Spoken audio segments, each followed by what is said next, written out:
Hi, welcome back to Rolling Hills Soul Care Podcast. My name's Jazzy, and I'm here with Chuck. How are you today, Chuck? Jazzy, doing well today. Doing well.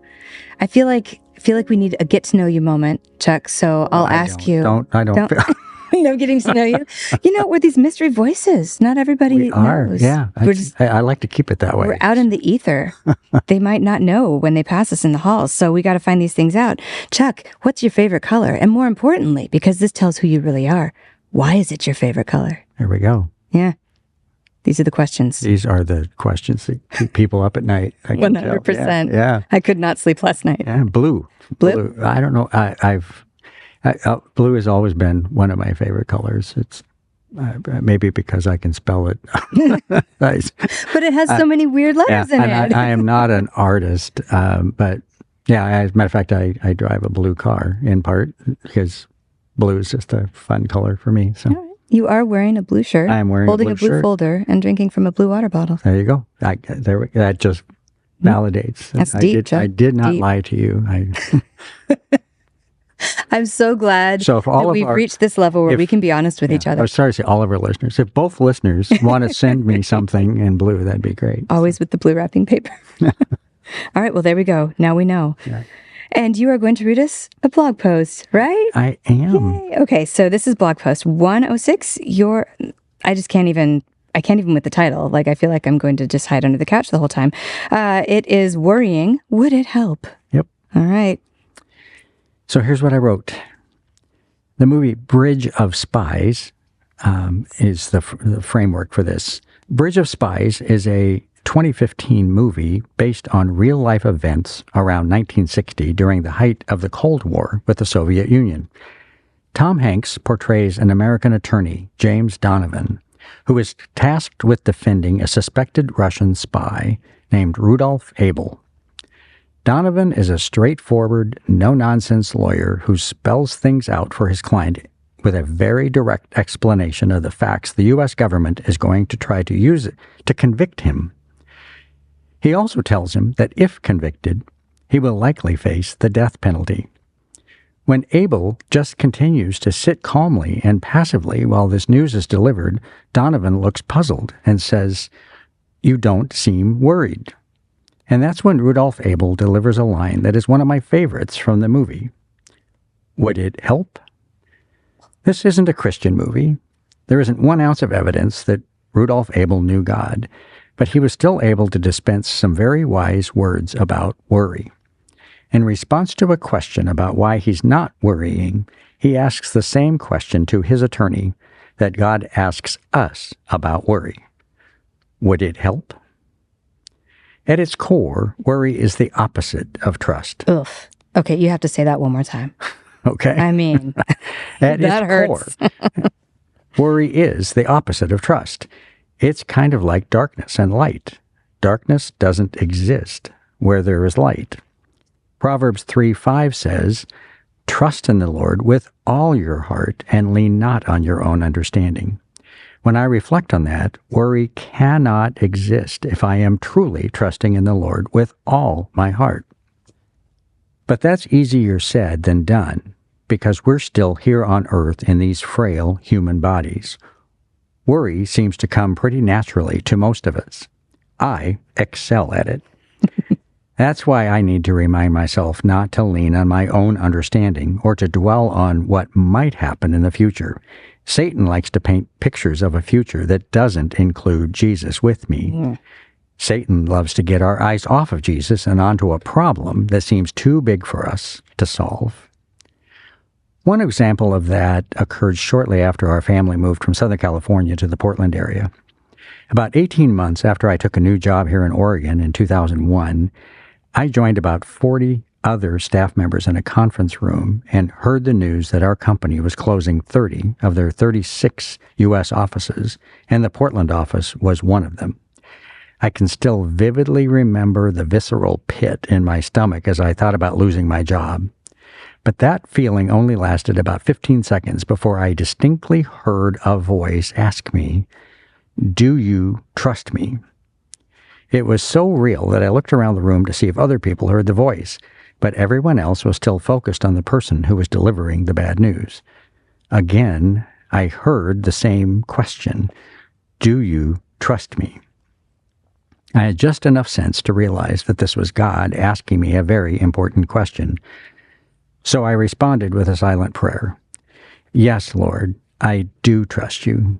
I'm not acting like it right now, but I do trust you, and I will trust you with this." God didn't explain to me why this was happening, or even give me assurance that it would all be okay. Satan kept asking me, "Aren't you worried?" And God continued to ask me a better question. "Do you trust me?" You may be wrestling with something much more significant than a job loss. Whatever you are facing, you don't have to face it alone. Jesus is waiting for you to spend time with him.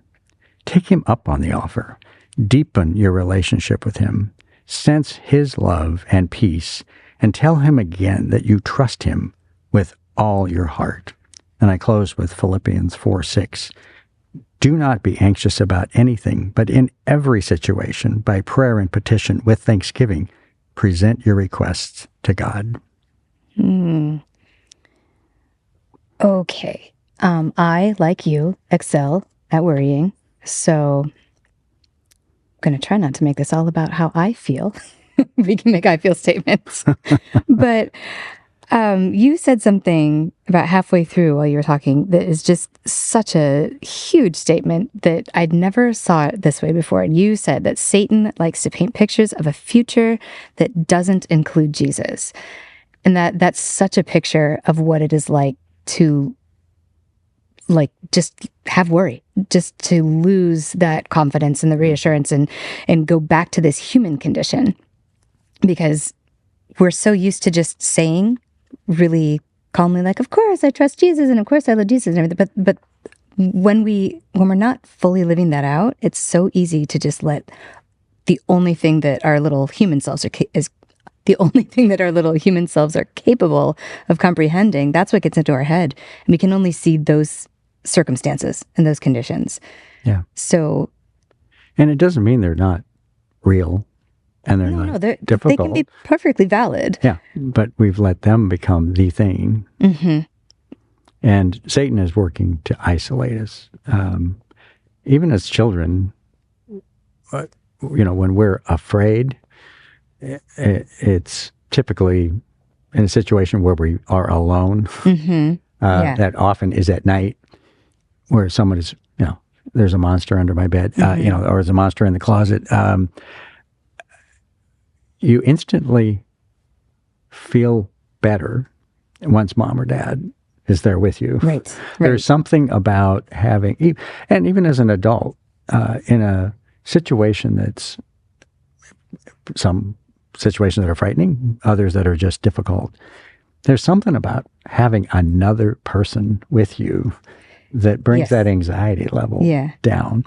But circumstances often just begin to grow, and I think it's our human nature, but I also believe that Satan likes to continue to magnify those things, and he exploits our human nature. Yeah, and there's where we forget that God is still present. He was never not with us,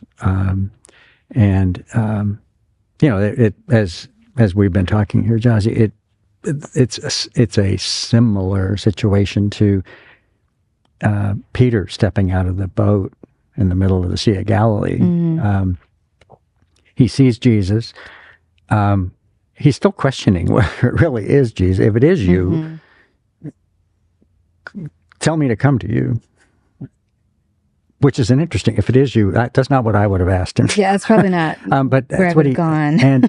and Jesus says, invites him to come, and Peter, bless his heart, steps out of the boat, and while he is looking at Jesus and walking toward him, he is walking on water, which I have yet to successfully do. Not deviate your gaze. That is remarkable. But then it says that Peter looks at the waves around him.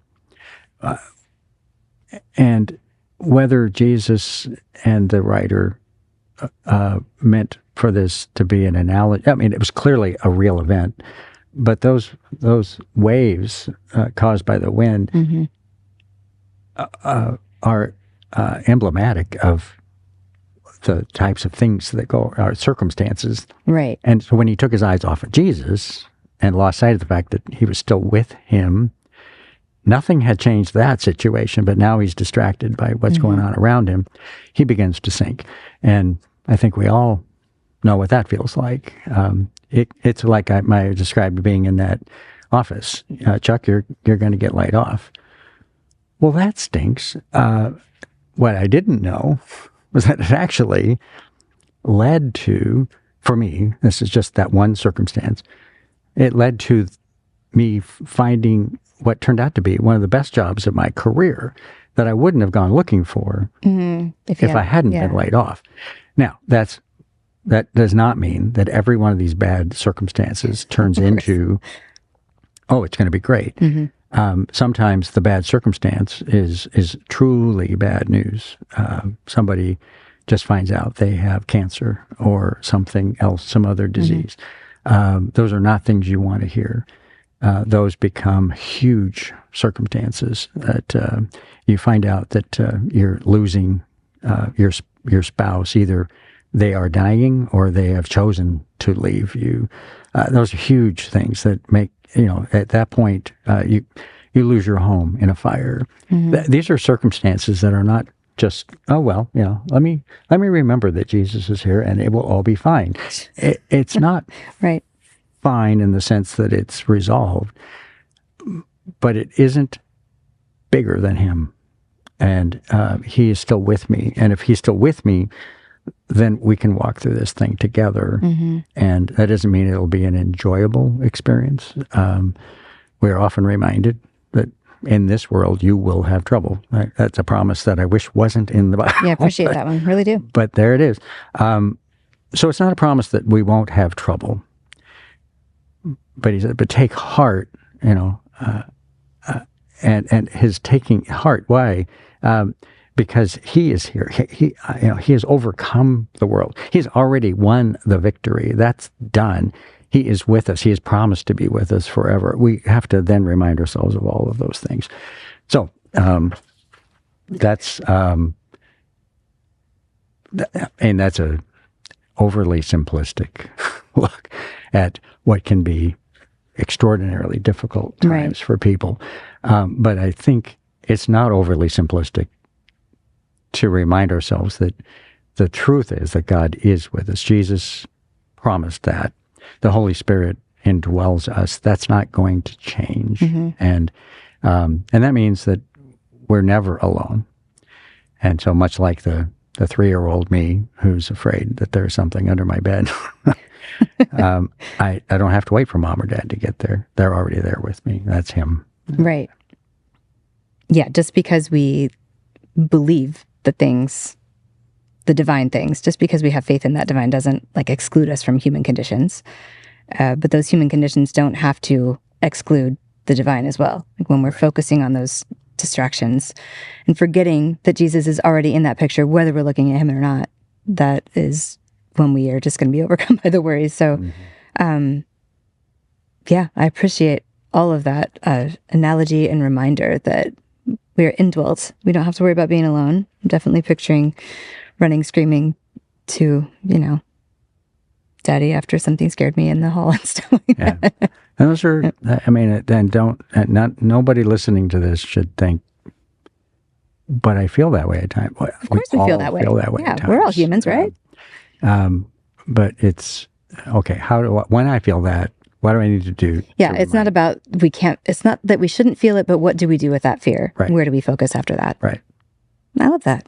Well, thank you. Thank you very much for sharing all of that, because it's something I needed to hear. I need to be reminded of it constantly. I feel a lot of us are worriers, and then we just worry about worrying, and it just keeps going. So thank you for think about Rudolf Abel. Would it help? And the answer to that, of course, is no. Of course not. But he's the one who thought of that, not me. All right. Well, if you would like to hear more of Chuck's wisdom, always you can subscribe to this feed because you found us. Good job. We're proud of you.